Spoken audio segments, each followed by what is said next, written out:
power of the heart. Finding your inner wisdom. The power of the heart. Finding the power of the Finding the heart. power of the heart. The power of Power the of the heart. Power of the heart. 让我们寻回心的力量。The Power of the heart. Thank you for joining us today. My name is Hiro Chow. You are tuning in to the Power of the Heart on Dai Radio. There are so many disasters happening in our world now. Africa has seen more than its fair share of suffering. This reminds me of the parable of the burning house in the Lotus Sutra that talks about children trapped in a house on fire. One day, a fire broke out in the house of a wealthy man who had many children. The wealthy man shouted at his children inside the burning house to flee. But the children were absorbed in their games and did not want to heed his warning. Knowing that the children were fond of interesting playthings, he called out to them, "Listen, outside the gates are the carts that you have always wanted. Carts pulled by goats, carts pulled by deer, and carts pulled by oxen." The wealthy man knew that these things would be irresistible to his children. The children, eager to play with these new toys, rushed out of the house and were safe from the fire. In this parable of the burning house, this house represented the world burning with the fires of old age, sickness, and death, not to mention the global warming right now. The teachings of the Buddha are like the father getting the boys to leave their delusion for a true awakening. Our affinity with our teacher and the Dharma is very rare and special, so we really need to cherish that. In our program today, we'll begin with a reading from Dharma Master Cheng Yen's teaching on life economics, about how a moment in life can make lasting impact for a lifetime. This reading is provided by Mr. Colin Lagerton. Then, after a short break, we'll discuss this reading with Miss Gladys Gama.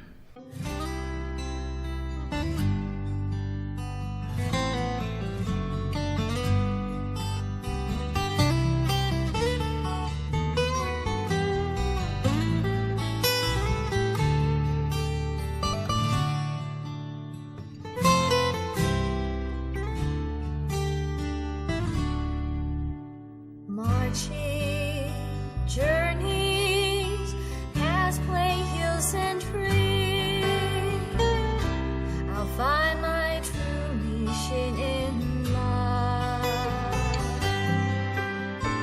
Lonely and worn, I know I may be, I still cherish this calling.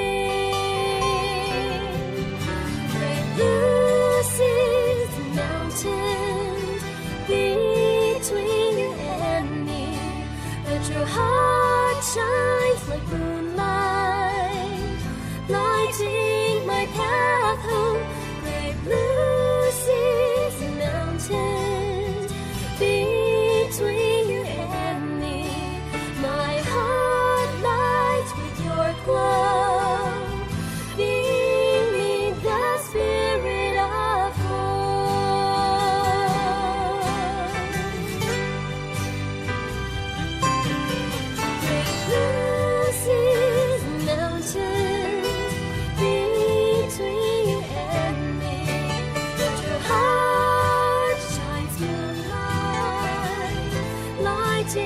my path home. Great blue seas and mountains, between you and me, my heart lights with your glow, crossing blue horizons too.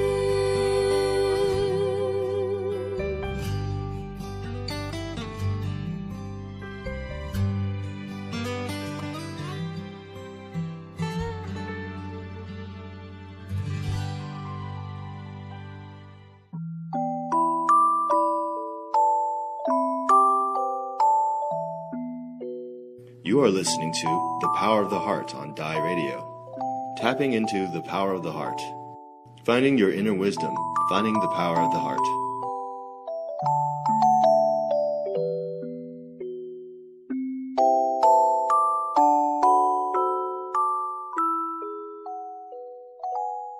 Section 3. A moment becomes a lifetime. When I took refuge in my early 20s, my master, the Venerable Dharma Master Yin Shun, was still in his 50s. It feels like it just happened not long ago. Time has passed non-stop since then, but one thing I still remember vividly. When I knelt down to take refuge, Master Yin Shun told me, "Our affinity as master and disciple is very rare and special. I cannot say much to you since it is almost time for the ordination, but you must always remember to work for Buddhism and for all living beings." For Buddhism and for all living beings. Those words took less than 1 second to say, yet I was deeply moved. I took the passage to heart, turning that moment into eternity. Those words have stayed with me all my life. We must apply Buddhist teachings in our daily lives. If we can follow the Dharma at every second in everything we do, we will seize the present moment and make it everlasting, as we create blessing and virtue in every moment. The moment we make a vow. In every second of every day, we must seize the opportunity to give and form good affinities with others. There is a story that took place in Europe, where winter is very cold with frequent snow. One day it snowed heavily. A young man was watching television and listening to music when his father came over and patted his shoulder. He said, "My son, do you like that music?" "Yes, I do." The father asked, "After listening to that music, how long can you remember it?" The young man was surprised and did not know how to answer. His father then asked, "Would you like to do something unforgettable? Something that will make you happy each time you remember it?" He asked, "What is this thing that's so special?" The father pointed to the house next door and said, "Last night it snowed heavily again. The elderly lady living alone next door has not been out to the grocery store for days. Could you go help her shovel the sidewalk in front of her house?" The young man thought it over and said, "All right, it's no big deal to shovel snow." So he took a shovel and went next door. After shoveling the snow, he came back home. Soon he saw the elderly lady open the door and stick her head out. When she saw that her walkway was clear, she smiled happily. She took a basket and carefully walked out of her house. The father stood next to the young man and asked, "Do you see that? The old lady is able to leave her house now." The young man turned and hugged his father happily. He said, "Thank you, Dad. You made me realize that helping others is a joy." 20 years later, this young man had his own children, so he told his son the story. He had never forgotten his father's teaching. The elderly neighbor's expression at seeing the walkway in front of her house cleared of snow was a constant reminder for him. When someone smiles contentedly from the heart, that is the most beautiful face there is. Spiritual cultivation and good deeds can actually be done in our daily lives. When we maintain a kind heart and make good use of time to do what we are supposed to do, our mind will be at ease and our lives will be beautiful and fulfilling. However, it is easy to be enthusiastic, but difficult to be persistent. Sometimes we are touched when we see people help others, and when we hear of good deeds we want to participate as well. But these are often passions of the moment. It is difficult to achieve anything with just short-lived enthusiasm. Therefore, we must seize that moment and make it everlasting. What does it mean to seize that moment and make it everlasting? A moment is the short time when a thought arises. It does not take long to make a vow. Once a good thought arises, we must bear in mind the thought and the commitment we made and make them everlasting, life after life. If we can always hold on to each moment's good thought, we will benefit from it our entire life. To accomplish a good deed, all the conditions must be ripe. The most important thing is to seize the moment, grab the opportunity, and do it in a timely manner. We should always maintain our aspirations. Then we can make the best use of our lives. I once lived in Tsuyuan Temple for a period of time. Back then I did a lot of farm work such as planting, weeding, and harvesting rice. I remember once, when I was weeding, I stood on the ridge of the rice paddy and looked over the entire field. The paddy was only about 2.5 acres, but it appeared endless. It was early spring and the water in the paddy was freezing. I could not help but feel it was impossible to finish weeding this huge rice paddy. But I changed my thinking right away, telling myself that if something is right, we should just do it.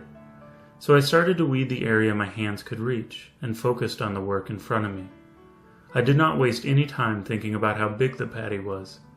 I concentrated on the area right in front of me and worked diligently, one step at a time. Finally, I finished weeding the entire rice paddy. On the path of life, if we can help others in a timely manner, our wisdom life will grow. On the other hand, if we do nothing and merely idle away our time, our wisdom life will stop growing.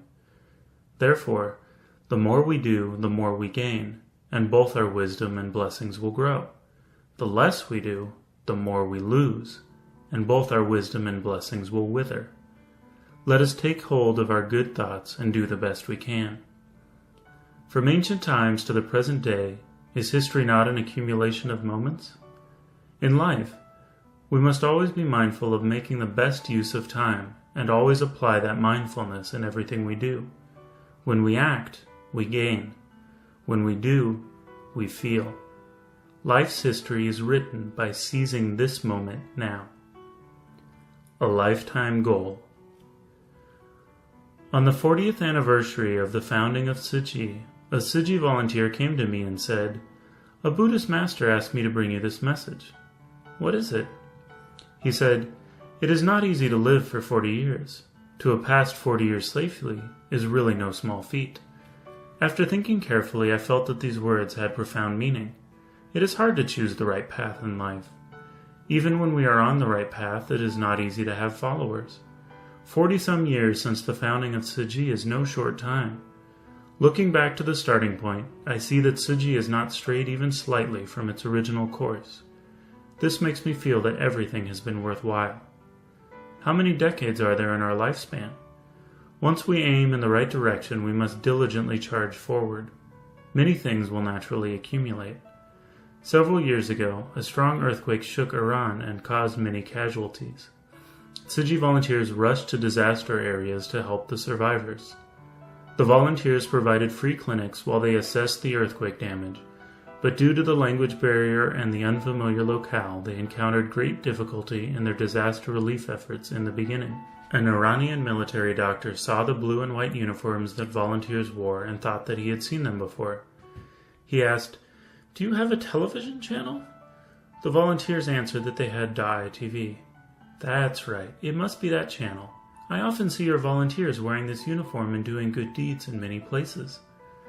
Some of Dai's programs provided English subtitles, so he understood them. He continued, "There's a teacher who often speaks on that channel, and she really makes a lot of sense." It is their custom to show respect to someone by calling that person teacher. Mr. Chen, a Tzu Chi volunteer in Jordan, showed that military doctor my picture on his prayer beads and asked, "Is this person the teacher you were talking about?" "Yes, it is."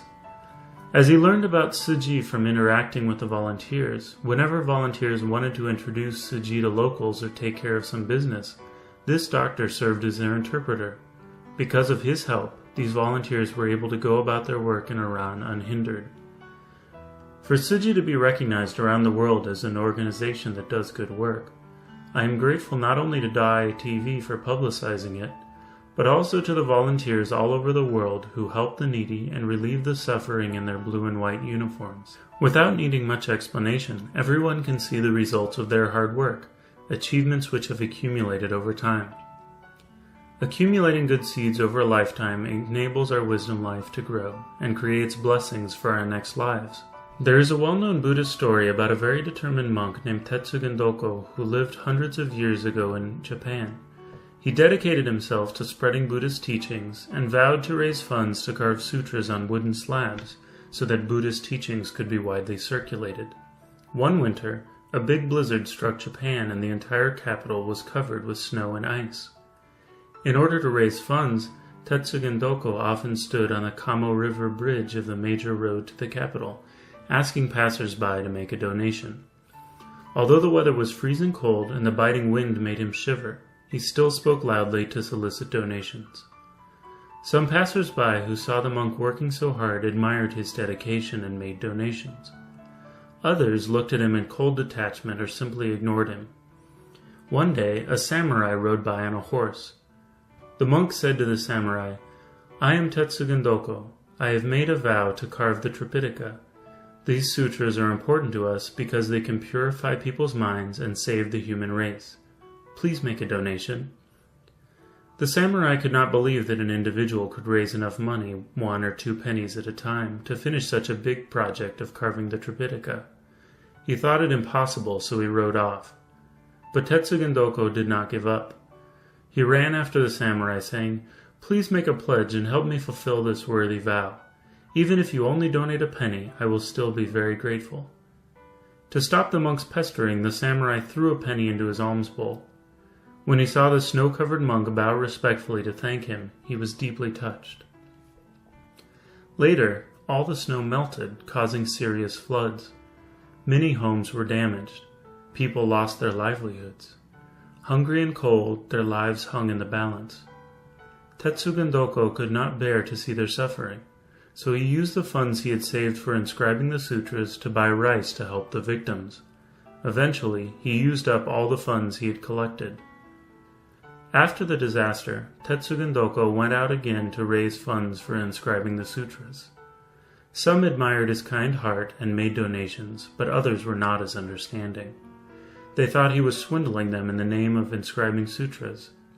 Although Tetsugen Doko was slandered, insulted, scolded, and even had rocks thrown at him, he still firmly upheld his vows and kept collecting donations.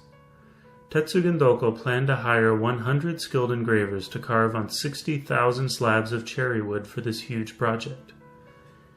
The samurai overheard this news and was shocked. He thought to himself, "This monk is truly great." In order to help the disaster victims, he stopped the sutra project. He had to endure insults and raise funds from the public all over again. The samurai made a vow to help the monk fulfill his dream as soon as possible. The samurai had 60,000 slabs of cherry wood shipped to Tetsugen Doko from Nara. With this gift, the sutra project was finally on track. It took 17 years to complete the carving of all the sutras, which was the first complete copy of the Tripitaka in Japan. It is said that the 60,000 slabs of cherry wood on which the scriptures were engraved have been preserved to this day. Many classic sutras have been printed from these slabs. This great project was accomplished because of Tetsugen Doko's tremendous willpower and determination. Where there is compassion, there is virtue. Where there is a will, there is a way. It is important to have perseverance and willpower. Once we are inspired to make a vow and set our life in the right direction, we must hold on to our original vows and carry them out throughout our lifetime.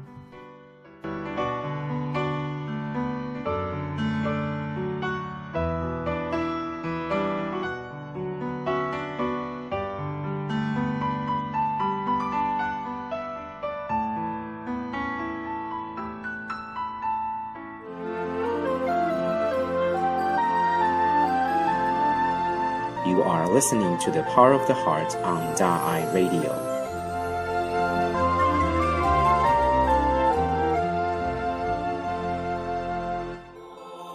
Our special guest today is Ms. Gladys Gama from South Africa. Her father was a pastor of Zulu Congregational Church in Durban, South Africa. Her dream as a little girl is to become a nurse when she grew up. Because her father working as a pastor didn't make enough money to support her education to be a nurse, after she graduated from junior certification, which is equivalent to high school, she ended up working in a nursing home caring for senior citizens. Then she got married and her husband stopped her from working because he didn't want a wife who worked. Most of the Zulu people are like that. But her husband got a lot of girlfriends, and one of his girlfriends trying to kill her and her children by bombing and shooting. After that, she got a divorce. So that's kind of a brief recap of Gladys' story. Welcome to the program, Gladys. Thank you for joining us. Hi, sister. As you said, I'm Gladys from Durban, South Africa. by the time I met Suchi, it was a time of political violence. That time, we were living in the forest, no food, nothing. I met them, it was in Diaconia Church, where Brother Michael was leading members of Suchi Foundation, saying that they are coming to help us with food and clothes. Automatically, when Suchi came, our Brother Michael, after he took us from the forest, he trained us that we must go and look after the sick people and feed the orphans. And then my wish came true. Then Suchi fulfilled my wishes. Now we are nearly 8,000. 8,000? 8,000 now. How many years has it been since you started? Because you are the first Zulu volunteer. Oh. How many years has it been? 10 years? 20 years? I can say 20 years now. 20 years. It was early 94 when I met Brother Michael. I think, if I'm not mistaken, it's about 20 years. From 1994 to right now, 2014. That was on January. And 20 years later, Yes. you are the first C of Zulu volunteer. Yes. Now we have 8,000 Zulu volunteers. Yes, we got 8, not only Zulus now, because I don't talk to Zulus only. Sotho, Xhosa, Bondos, we are all mixed. Sutra of innumerable meanings. Let's talk about one seed can grow to infinite number of seeds. Yes, yes. So now, yes. from your first seed, now you have 8,000 other seeds Yes. out there Yes. in the community helping people and developing more seeds. Yes, not only in South Africa. Our Brother Michael used to say, 10 years ago, I've planned that you have to go all over the country. Like our masters have said, you have to go all over the country, cross the borders. We think Brother Michael was crazy when he was saying these things. 10 years ago, she has a long plan, we never know. I remember very well one day he said, Gladys, you must learn how to drive. Hey, how? I didn't take any notice. But now, he said, now this is time, you must go cross the borders. Now, it's Swaziland now. It's nearly 1,000 volunteers. Now you're going to start from the southern corner of Africa and spread this love to blanket the whole entire Africa continent. Yes. So if we follow up with you 10 years later, we're going to see more incredible stories. For true. Wherever I go, wherever I meet people, I share, because I was helped. You know, if someone have helped you living in the forest, it's a great to me. Such is great, but by the time Brother Michael came, we were living in the forest like animals. And now, how can I not inspire this great love? It came into my life. It's great. So this great love in Brother Michael really changed your life. Of course. And because you benefited from this great love, from something you cannot see to something you can feel personally, and you want to share this with other people. Master also said spiritual cultivation is to maintain a kind heart and make good use of our time to do good deeds. Our mind will be at ease and our life will be beautiful and fulfilling. Now, can you share with us, how do you keep kindness in your heart and stop greed, anger, and ignorance from coming into your heart? You know, to tell the truth, my good sister, it's not easy when you're going back and thinking what was happening. Thinking at the night you are sleeping, someone is planning to kill you, to petrol bomb you. You know, by the time Suchi come in my life, I've got anger and hate. More than greediness, but I got anger. I want to pay revenge. That was the time Suchi got me. So, by Master's teachings, all the hate have gone. Then I've received great love. I was in a dark corner. I was founded in a really dark corner, and it was not easy also. To receive that great love, because I was full of anger. It takes time, slowly by slowly, and Brother Michael was very patient to me. It take time, because even him sometimes I get cross. I say, hey, because I was just like an animal. Showing that patience to me, I've learned from him how to be patient to others. Most of the time in South Africa. But once they saw Sushi car, they said, "There's Michael." But Michael is not there. It's not always happened.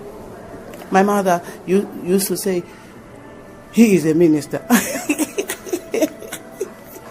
I think that's what we're talking about, the spirit of religion, regardless of what religion it is, as long as it's the right faith.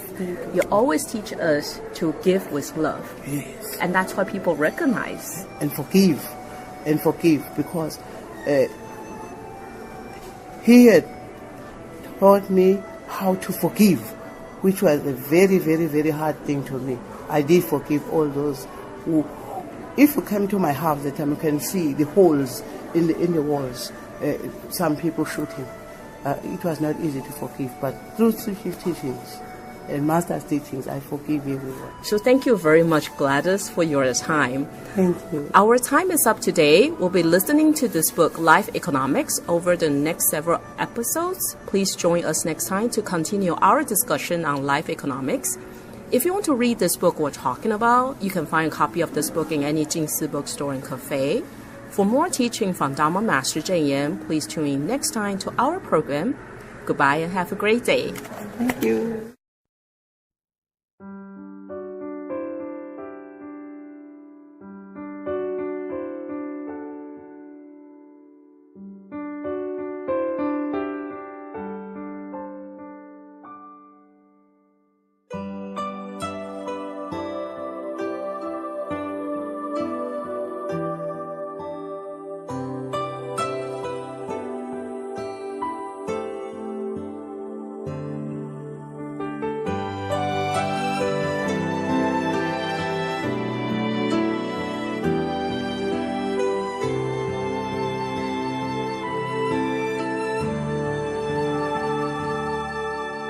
Trees want peace, why won't the winds blow cease?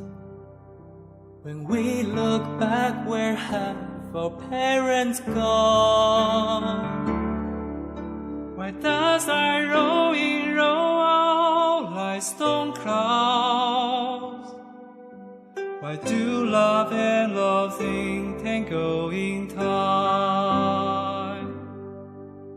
Why do hope and hatred both bring suffering? Why is ignorance so stubborn and so blind? Why don't we break these chains and see through the haze? Why do we live like this day after day?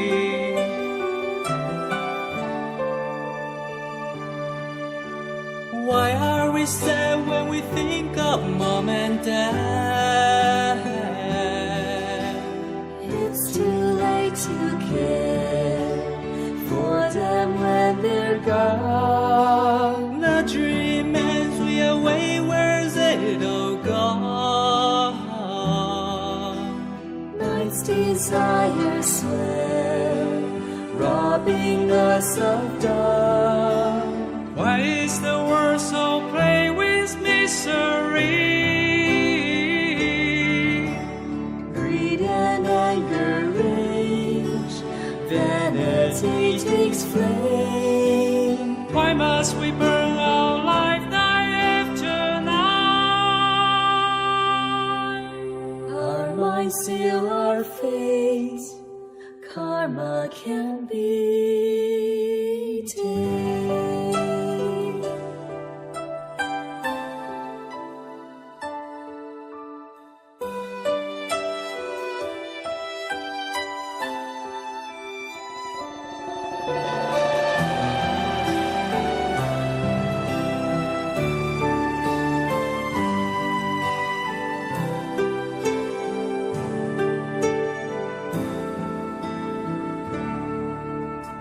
Why is there regret with thoughts of mom and dad?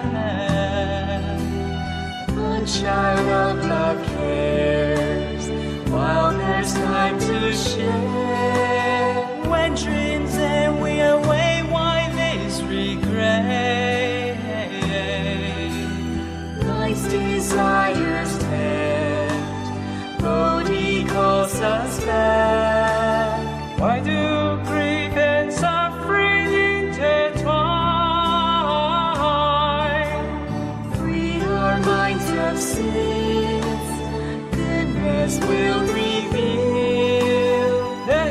of time, can they both rewind? We were all born kind, let's return to love. The answers whispering to the trees,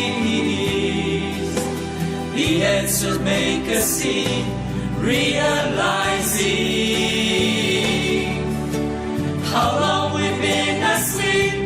Open eyes will cry. The answer's always speaking, whispering above. The answer is revealed after grief. The answer transforms hope into belief. The answer's to forgive and move forward freely. The answer's always speaking, whispering above. The answer will always be